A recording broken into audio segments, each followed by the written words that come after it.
Okay, practice one in the books. It was hot and it was humid. So, but I thought the older guys, the experienced guys, pushed through it well. The team in general did push through it well. We got our work done, took a business-like approach. Haven't watched the tape yet. We'll do that after this press conference with the staff. But it's good to be back and good to get going. He's on your left and Zach. Yeah, Curt, you mentioned having those veterans. When you have so much continuity on the coaching staff and you bring back key guys kind of across the roster, does that eliminate some uncertainty you might otherwise have going into fall camp? Kind of the team with roster and all? Well, I think the staff, we know what to expect from one another. The experienced guys that we have a long history with, the same. To bring in experienced guys from other programs is good. We just have to assimilate them into our way of doing things, which we began doing last January. And but you're as good as you are today. Your resume, your body of work in the past is a sort of an indicator, a predictor what the team is capable of doing, or the staff. But you got to put the work in. You got to find the edge every day. It's that kind of business where the margin for error is very slim, and that's what makes it such a great game and such a great profession, challenging. Zach, on your left and Matt Weaver. Curt, I recognize some of this probably you only find out with experience, but this is the start of kind of only having 105. Normally you have more walk-ons, which I imagine allows you to do a little bit more in terms of the way you play in scout team and things like that. And of course, you've also had success with guys like James Carpenter that joined you as walk-ons and wound up becoming really important players. Just what are the differences maybe in the way you plan around how you manage your roster in a preseason if you don't have the Well, complement? truthfully, I've always been a small roster guy. I don't think we've ever had 110 guys on our roster. And most years we've been at or below 105. So really it's business as usual. I don't like a huge support staff, coaching staff. I don't like a real big team, 130 guys. I want everybody in the organization, on the football team, to have a role and be the right kind of people, because everybody affects somebody else positively or negatively. So for us, it's business as usual, and the size of our roster really is no different than it's been most years. Probably a little bigger. I mean, there are a number of years I've been in the 90s. Matt Weaver up the right and Sammy. Hey, Coach. Got a couple linemen out there that were obviously missed spring, and Benson and Evans. I know it's just one day in, but just your thoughts on how they looked out there, getting back in the group of things, and your confidence level of the depth that you guys have built on the other line. Yeah, well, until I watch the tape, I can't really say. And we're also practicing without pads. So, give us 3 or 4 days. But it's good to have both those guys back that played successful football. It gives us more depth. I'm very high on the potential of our offensive line, and Bob Bostad does a great job of coaching those guys. Tough old school guy. And, I think we got a chance to be good. Sammy up top, then Jim. Coach, what are the differences and challenges from a year one like last year to a year two of a program? What becomes, I don't want to say easier, but more routine, and then what new challenges do you have to see to make sure you guys are improved? Well, to me, every year you got to start over, regardless of what, how long your tenure has been, or what your record was the previous year. You always start at ground zero and build it from the foundation up. So the expectation level, on the outside, some of the noise is a little different, but I think, one of the things we really got to do a great job of is staying focused on the things that affect positive development, individually and collectively, and kind of block all the other stuff out. It's a great game, it's entertainment, but I think taking a business-like approach, checking your ego at the door when you enter the building, being totally focused, being where your feet are, controlling the controllables, is the key to the drill. And like I've said before, you know, the season's a marathon, it's not a sprint. And you gotta be able to handle success, failure, overcome obstacles. And you have to do that during the game too, good plays, bad plays. You gotta be able to compartmentalize, rip off the rear view mirror and play the next play. So, you know, to me, it's more the same than different. Jim, on your right to Mike. Curt, this is only day one, but we're only 4 weeks away from game one. What do you guys have to do every day to get to the point where you want to be with this short time frame? I think we have to have a great sense of urgency, have great focus, and maximize our opportunities across the board. And, you know, really develop these guys, identify roles, who can do what, build depth, promote competition, and then get ready to play the opener against Old Dominion. You know, a Sun Belt team that we're familiar with from JMU. And, you know, I addressed Old Dominion in the team meeting, the first team meeting, because these Sun Belt teams are very capable. They have a history of knocking off P4, or in the past they were called FBS teams. I mean, we beat Virginia, Marshall beat Notre Dame, App State beat A&M, Louisiana beat Mississippi State, and on and on and on. They're good teams, and when you play them early in the year when they're healthy and they're at full strength, they're especially dangerous. And throw in the first game, the uncertainty of the first game, what's changed, what's different from last year.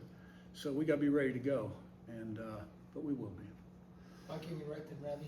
Yeah, Coach, just continuing on that with Old Dominion and the early non-conference games, like what's your message to the fan base to kind of generate more enthusiasm about those early games? Well, I just addressed Old Dominion. I'm not worried about anybody else. My focus is on camp, developing this football team. But, you know, we are 20 practices away from the opener, which creates a sense of urgency to get a lot done in a short amount of time with an eye on ODU. I really don't have an eye on anybody else. I mean, you know, we did our opponent scout in the spring and the off season. You know, I expect us to sell out. I know one of those games is a Friday night game. It gets a little tougher to get to the stadium for some people on a Friday night. But we create a lot of excitement around here, and I expect us to have great crowds. But the focus right now is, you know, getting in the room with the coaches, watching a practice tape, evaluating who did what, how we did, putting tomorrow's practice together, installation, and having a great practice tomorrow. All leading toward running out of the tunnel for the first game. Ravi, on your left to Dan. Yeah, your receiving core, really good players coming back. Preseason accolades on paper looks really good. What are the key things for Brad Cooper and the whole group to do to go from really good to maybe, you know, moving in toward that elite territory? Well, I think they've got to, number one, commit and have the discipline to achieve their goals. And understand that you can't rest on your laurels. It just doesn't happen on its own.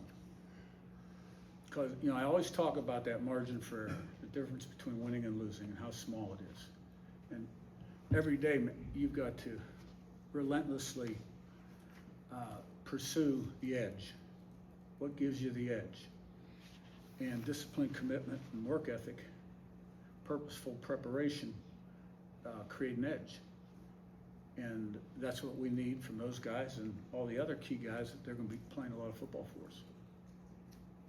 Daniel, then Zach B. Ro Hardy was a pretty late ad last year. I want to say it was like May 24. When did he kind of land on your radar, and just where did he grow last year? Coach Haynes found him, evaluated him. I believe we brought him in for a late spring or early summer visit. And after the Northwestern game, which was in the middle of the season, he became the third linebacker in our trio package, which we use against 2 tight ends, 12 personnel. And he's got a great future. Zach, be in front, then Lou. Coach, you mentioned in Vegas about Jamari Sharp positioning himself to start opposite of D'Angelo Pons. What has he shown you in the spring and then at the end of last season that has put him in position to be that? Well, I think he's grown up a lot and he's improved as a football player. Now, he's got a couple guys breathing down his neck that, have a chance to be good players too. So we've got good competition at that field corner spot. How has your life changed in Indiana from a year ago? When you got here, not that many people knew much about you, and now can you even walk down the street without being recognized or applauded, so to speak? Yeah, well, yeah, we did go through that phase, gas at 5 a.m. and 2 or 3 selfies at 5 a.m. People waiting for you outside the office when you leave.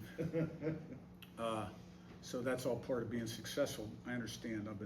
Grew up in this business and been in it a long time, that you don't meet expectations and you don't do as well as you would like, that things can turn real fast the other way.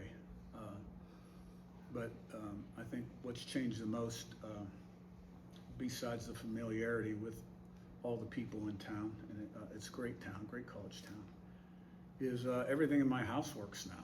We bought a house from a guy named Tom Martin, who was great friends with Bobby Knight, and had a lot of toys in it.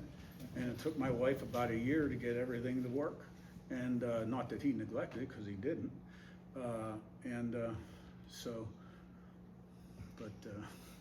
We've got a lot of new faces on the football team too.